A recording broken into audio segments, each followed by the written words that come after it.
Hi guys, welcome back to Kamaudacity. I'm on the third video of my childhood was awesome. My childhood was awesome. So I've been doing a series of videos reflecting, on the things that we used to do when I was growing up. Some of the technology that we use that are now either defunct or, nothing in comparison to what we're able to do today. And I'm a very nostalgic person, very sentimental person.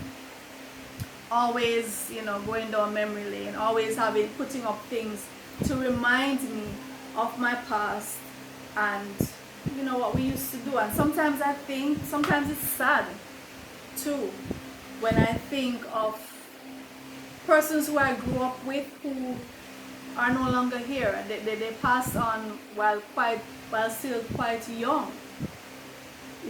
As children or young adults, they passed on.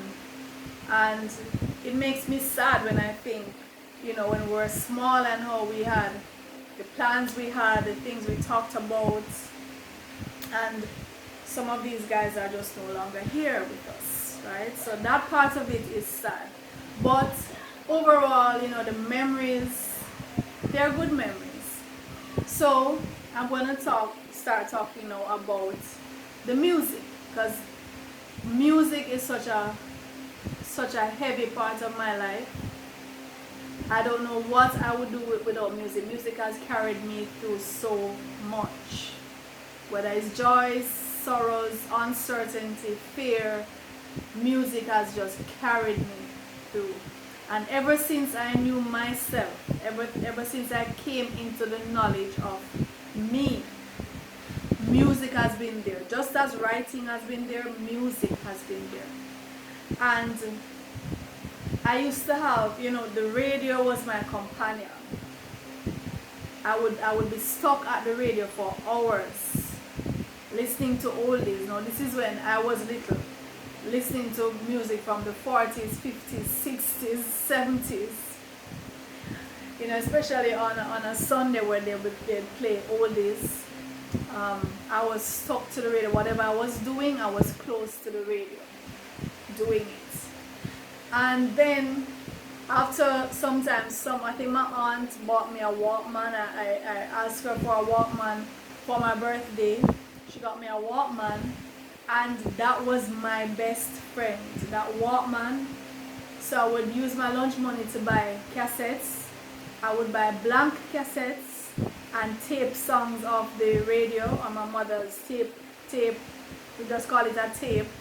So there was a function where it could record stuff from the radio, and I would record these songs and play them back in my Walkman.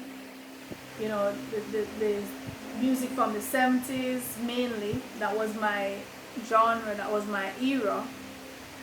And after a while, as I became familiar with LPs and 45s and so on, and that's where my lunch money went. So I would go to these record stores after school, walking up and down halfway through in the plazas, even end up downtown Kingston, searching the record stores for my favorite recording artists and buying the cassettes. That's where my lunch money went.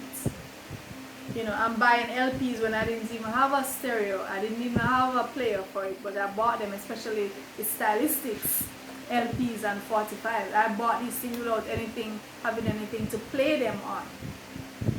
Right? But wherever you saw me, if I was washing, if I was doing work, if I was walking, I had this Walkman attached to me on my ears, listening. Right? So that was a very crucial part of my growing up, me and my Walkman. And when you had the cassettes, right, it wasn't like today where it wasn't digital where, if you wanted to get to a particular song, you'd go use the timestamps and know exactly where to go for it or whatever. You actually had to rewind. So when the cassette was finished, you had to rewind it back to the beginning. You had to do that every time. But if you wanted to, if you just played a song, sorry, and you wanted to hear that song again, you had to rewind it and just hope that it gets back. You had to keep doing it till you get back to where the song started. So it took some skill, you know, but that's all we had to do, and we could fast forward as well. And whenever it gets to the end, you had to rewind, or you can't play the cassettes again, right? So we had to do that. Now, I want to talk about food. When I was growing up, there were certain food items that for me seemed like luxury items. I had certain foods in a category, like delicacies. And it's not like, I mean, I had access to them, but they just tasted so nice. And they were expensive. So for my little lunch money, I was hardly able to buy these things. So these are things like Pringles potato chips. At that time, I only knew of the original flavor. Now you have maybe a dozen flavors. So it was only the original flavor. Pringles potato chips just tasted so good to me. Baked cashew nuts, shrimps, and you know, the Milo and the Horlicks. I like those. And peanut butter. I just like peanut butter. I thought it was a delicacy. I guess I was kind of like a country bumpkin, guys. Peanut butter was a delicacy. Pizza was a delicacy. And when I was growing up, you didn't have, you just started having these fast food outlets coming in one by one. Just started coming in. So to talk about a hamburger, pizza, fries, those kind of things, they were novelties. When I started high school, these were novelties, right? Fast food outlets, the franchises just coming in. You had a drink called Suppligen. Well, you still have it, but when I was growing up, Suppligen was like the food drink, right? I love Suppligen. Yeah, those were delicacies for me, and I would save my money to buy them. It was like an event buying these things. Now I want to talk about play. Play for us. Life was play. Play was life. That's how we interacted, that's how we learned.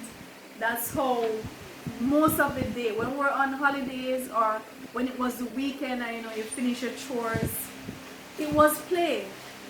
Outside in the sunlight, in the dirt, building your immunity. We had a big dirt yard, and then there was a place we called Overbush, in the bushy area. We would go over there, we'd play dolly house, we'd make dolly clothes, use our hand, needle and thread by hand to make clothes for the dolls. And I made my first blouse. I was about 11, 12. I cut out and sewed my first blouse. I remember it was a blue blouse with buttons at the front. I made that by hand with a needle, right? I cut it out and made it. Because of having made dolly clothes for so many years, you'd bathe the dolls, you'd have them acting out scenes, and we'd play ring games. We'd play hide and seek and cowboy and Indian, all these games, as well as card games, board games, checkers, draft, we call it drafts, Ludo, jacks, we call it the top, the spinning top. I love jacks. I used to sit by myself and just play the jacks. Spread them out and use the ball, and so that was like a solo game for me. But all these things, it encouraged such healthy interaction and immunity out in the open, the outdoors, exposed to the elements, the sun, especially the sunlight, the dirt, building our immunity and making us sturdy. Nowadays the children they're just locked inside on the gadgets. not getting any fresh air, not getting any sunlight on their skin, and just actually getting the sunlight into your system. So I'm glad of my childhood being exposed to those things. No gadget the only gadget we really had was the radio and the television, and certain times you were allowed to what you couldn't watch the television.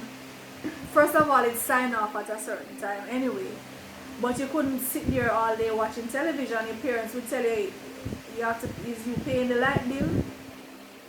So get outside and go play. So we were encouraged to play outdoors, and you would play with your siblings, your cousins, your many cousins, neighbors, friends from over there and friends from down there, and everybody gather in the big yard, and you play and you talk and you cuss. You would cuss, you vex with each other, you're not talking to each other for like a couple of hours, and then you're back again. And this was healthy childhood, right? Sorry, very, very healthy childhood. Your imagination was running.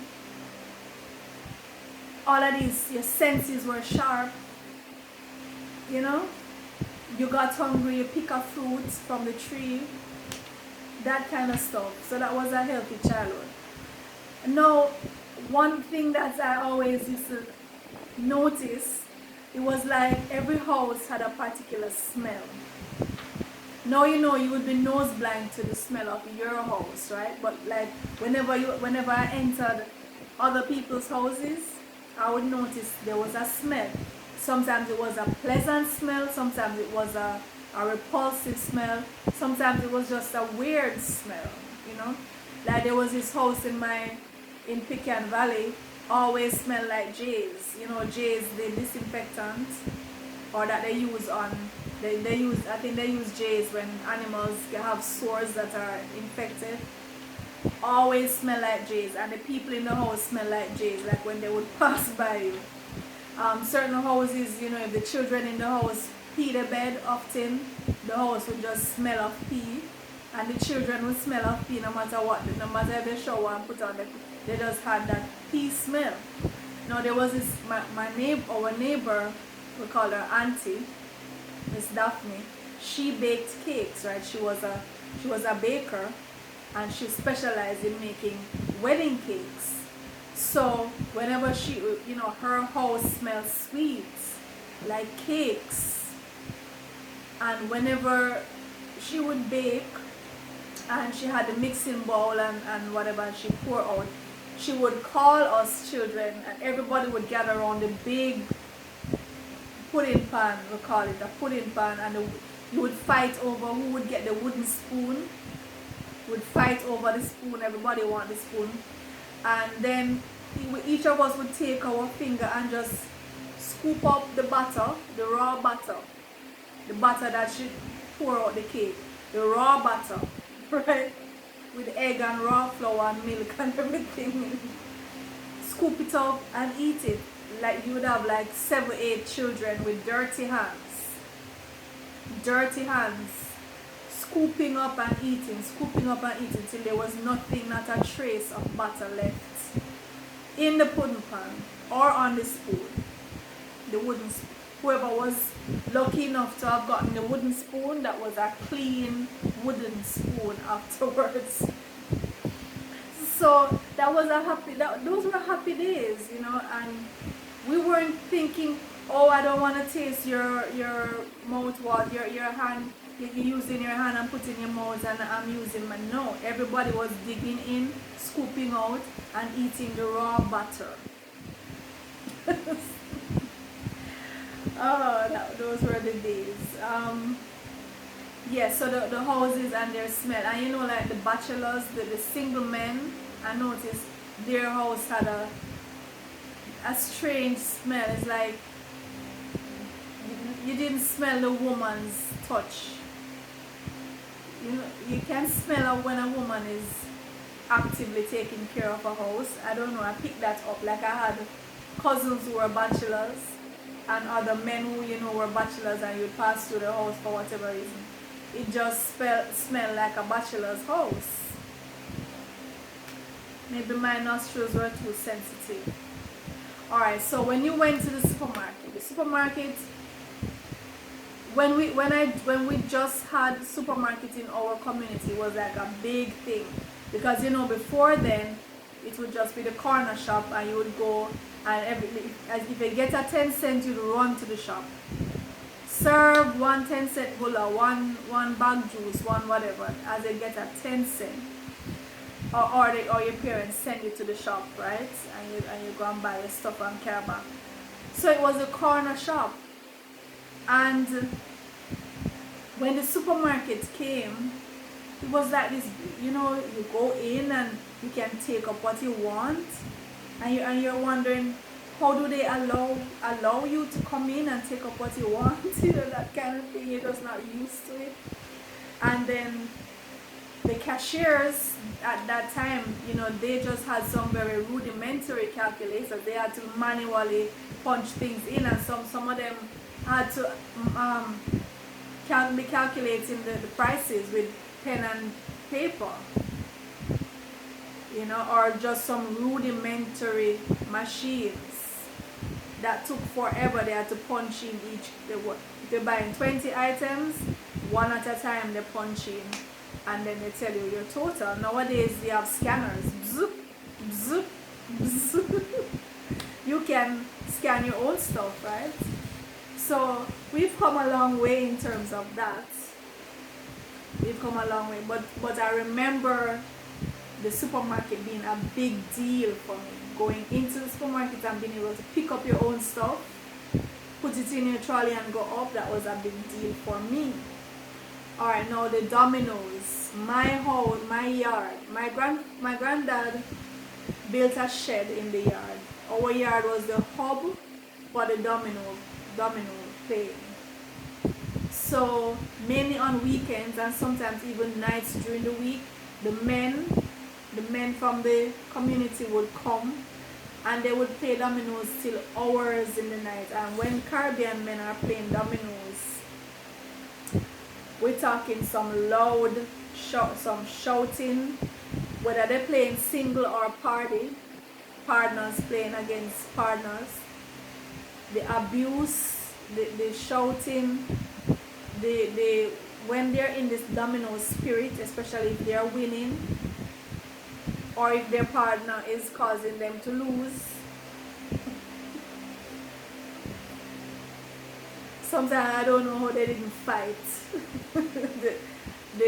You know, sometimes I didn't know how they didn't have a fist to fist, but it was just part of the whole thing to make it nice. You know, I guess that's how they enjoyed the game. Same thing for cricket, you know, they would follow the cricket. When the West Indies, especially where West Indies was playing, you would hear the radio, and it's just cricket match, and everybody would gather around and they would talk about it. No, I didn't understand anything about cricket, still don't pretty much. But this was their game. Cricket was their game. And horse racing. So we had what we call a betting shop. They call it a betting shop. And they would go there to place their bets. My dad, my granddad, the other guys, especially on the Saturdays, and they would place their bets on which horses would win, you know, and then you would see them religiously listening to the horse races. Whenever there's a special sound that came on the radio when the horse racing was gonna come on, and then you would see them, you know, all ears listening out which horse, and then, you know, if they were to claim their prizes, they would go and claim their prizes. And you know, it was a thing. The horse racing, the cricket, the dominoes, that's what the guys did for leisure, to pass their time, as well as to earn money. Gambling was a big part of their earnings. I'm sure many lost, but some would tell you they honed that gambling skill and they were able to win, at least sometimes. No, the Sundays were really special days when I was a child. Sundays were when you know, you would have Sunday music, special music played on the radio on Sundays. Usually oldies, which I loved. Sundays was when my grandfather would walk up to the gas station and buy the Sunday newspaper. Now, you know, the Sunday newspaper was bulky. It wasn't thin like during the week or even on Saturday. The Sunday newspaper had lots of different sections. The comics, first in black and white, and I remember when they started printing the comics in color. I remember when they started printing the newspaper in color, it was a big deal. Because it used to just all be black and white newspaper reel, and then we saw this, the comics were in color, the paper was in color. That was a big deal for me. I remember when that happened. So the Sunday paper was a special paper. You could go through it at leisure. You could read the comics. There were many different comics. Maybe during the week you might have 1 or 2 comics. On Sunday it was a big section with comics. And you could read about other stuff, interesting stories in the Sunday paper. Sunday was when, you know, you might wash your hair, and we had this, my grandma had this special hair oil that she always bought, La India. It was a red, pinkish red hair oil, and you know, that's what we use in our hair. Sunday dinner was early, so you know, usually during the week dinner was like anywhere from 4:35, 6. On Sunday, you know, dinner might be from 2 o'clock, 3 o'clock. So Sunday dinner was the big dinner. You almost always had, you know, rice and peas and chicken or beef or something. Now at that time I ate meat. Up until I was 13 I ate meat.